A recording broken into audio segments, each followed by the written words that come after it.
December 1967. The campaign of North Vietnamese General Giap is going badly. The Americans are applying the pressure on a dozen battlefields. His troops are taking mounting casualties and suffering from a loss of morale. He desperately needs a major victory.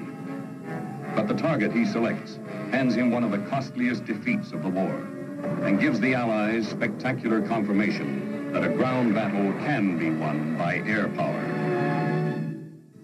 Khe Sanh, an Allied base manned by U.S. Marines and 1 battalion of South Vietnamese Rangers. Cornerstone of the defense line where the demilitarized zone and the Laotian border meet. The mountains surrounding Khe Sanh overlook the Ho Chi Minh Trail. To Giap and to some Western observers, Khe Sanh's similarity to Dien Bien Phu make it a lucrative target, one that might bring a victory as decisive as the one that forced the French withdrawal a decade before. Into the area, Giap moves 2 full divisions, more than 20,000 men, and positions them to surround the 6,000 defenders. A 3rd division is moved toward the Marine base at Camp Carroll.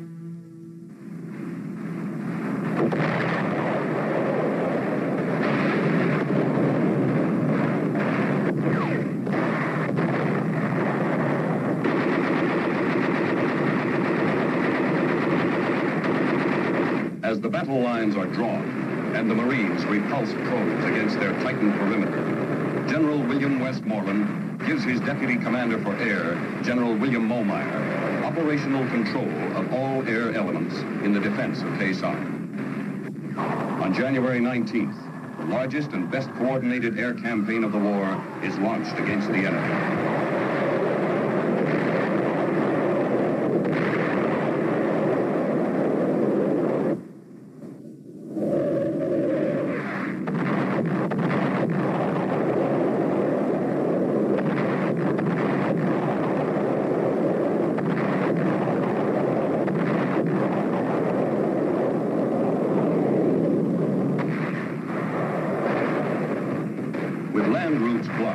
Every ounce of food, every round of ammunition must be flown in to the besieged Marines across an air bridge that is always busy, always dangerous.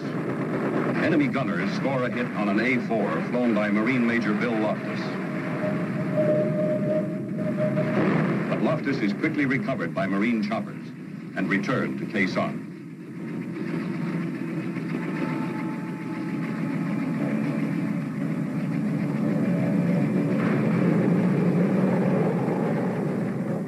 Big cargo aircraft become known as mortar magnets.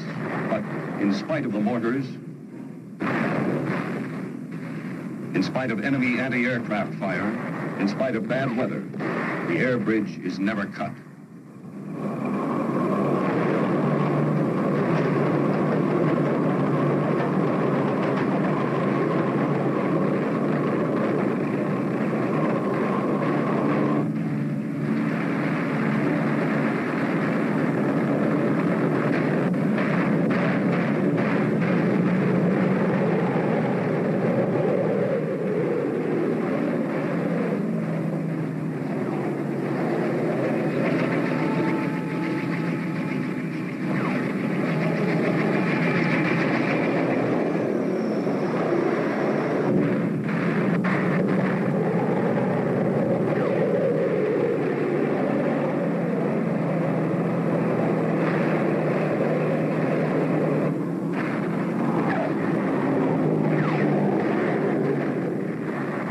Month of the siege, Air Force C-130 and C-123 aircraft deliver nearly 11,000 tons of supplies and move more than 3,000 troops, refugees, and wounded in and out of the base. Their daily load averages as much as an 80-truck convoy.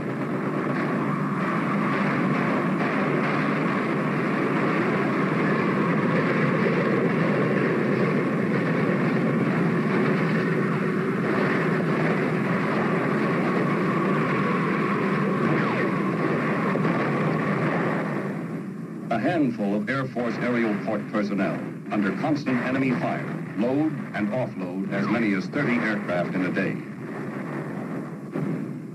As the supply by air continues, the Air Force coordinates intelligence from all sources to pinpoint the enemy positions. Air Force reconnaissance crews are able to penetrate the jungle canopy and zero in on enemy targets with highly sophisticated electronic and photographic devices that detect the enemy's slightest move. They often locate more than 300 targets a day. Jop's plan calls for a quick victory. He steps up the intensity of his assault, scores a hit on the Marine ammunition dump.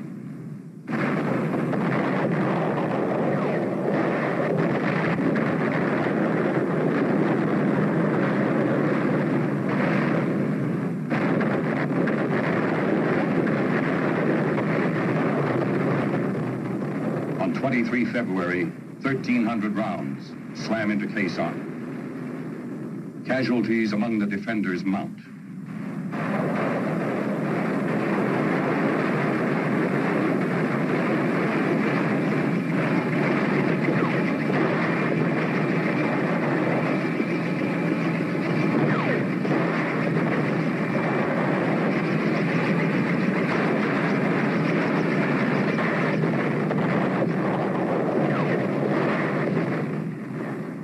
The Marines burrow deeper and call for suppressive fire from fighter aircraft.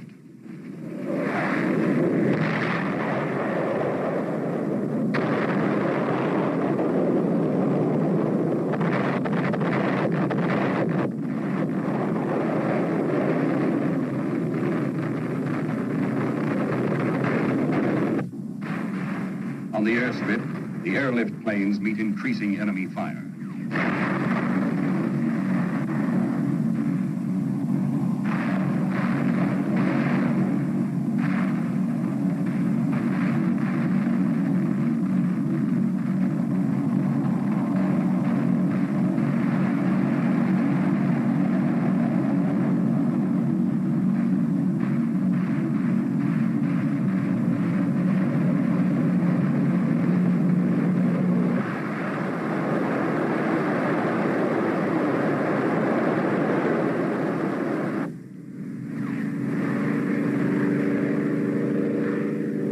Intensifying barrage forces the planes to deliver the goods by parachute.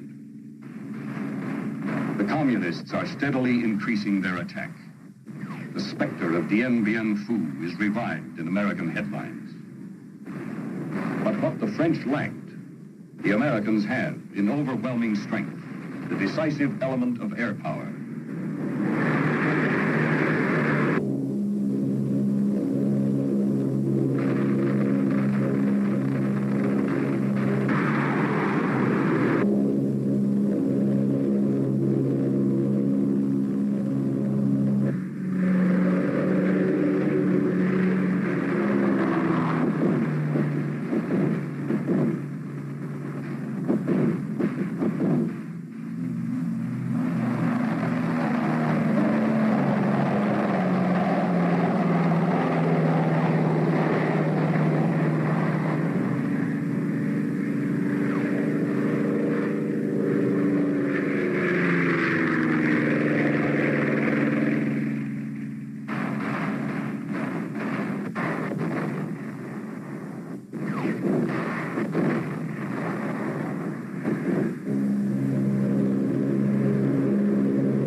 coordinating around-the-clock strikes. Airborne battlefield command and control centers in modified C-130 aircraft orbit Khe Sanh, enabling the airborne commander on the scene to talk with the Marines on the ground, the fighter aircraft pilots, and 7th Air Force headquarters in Saigon. Armed with the latest target information, the ABCCs direct the forward air controllers, who in turn direct the fighter bombers to enemy positions within yards of the Marines' perimeter.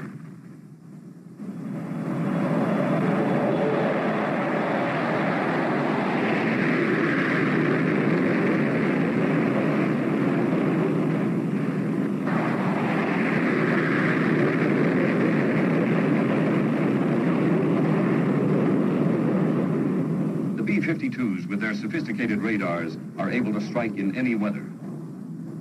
Each carrying more than 30 tons of bombs, blast enemy bunkers and supply dumps, devastating the surrounding landscape.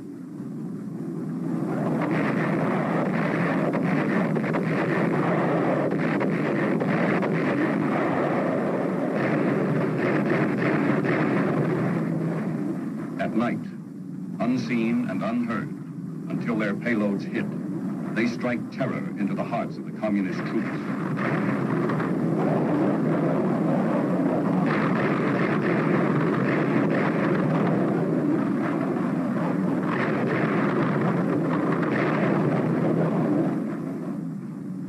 The air effort is massive. In February and March, General Momeyer directs more than 21,000 sorties in defense of Khe Sanh.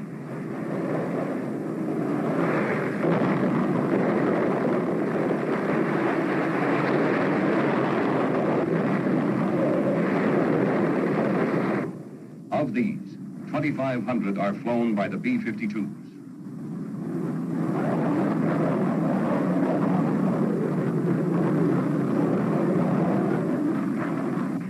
During the same time period, Marine artillerymen at Khe Sanh and Army gunners firing from bases many miles away lobbed thousands of shells at the enemy.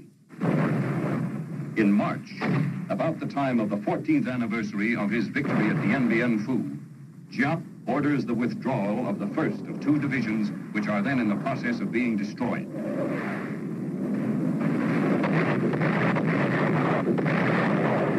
At the same time, the monsoon lifts, clearing the skies for a growing stream of airlift and medevac aircraft. Tactical fighters continue their precise attacks, complementing the heavy bombardment of the B-52s, increasing the pace of the enemy withdrawal. The Marines move out in pursuit of the enemy. Now the extent of the communist defeat becomes more apparent. The debris left on the battlefield is mute testimony. Stockpiles of ammunition, rockets, mortars, and automatic weapons, laboriously packed down the Ho Chi Minh Trail, are abandoned. Captured North Vietnamese troops provide added facts. One regiment is reported to have lost 75% of its 2,000 men. Mass desertions to escape the bombing are not uncommon. Giap's soldiers were existing on starvation rations. Total enemy losses are estimated at 15,000 men. The long siege is over. On April 7th, the President of the United States sends a message to the armed forces in Southeast Asia. The relief of the forces which have held the base at Khe Sanh is an occasion for me to express the pride and confidence I feel in those who are carrying forward the nation's struggle against aggression in Southeast Asia. The enemy intended to overrun the base at Khe Sanh.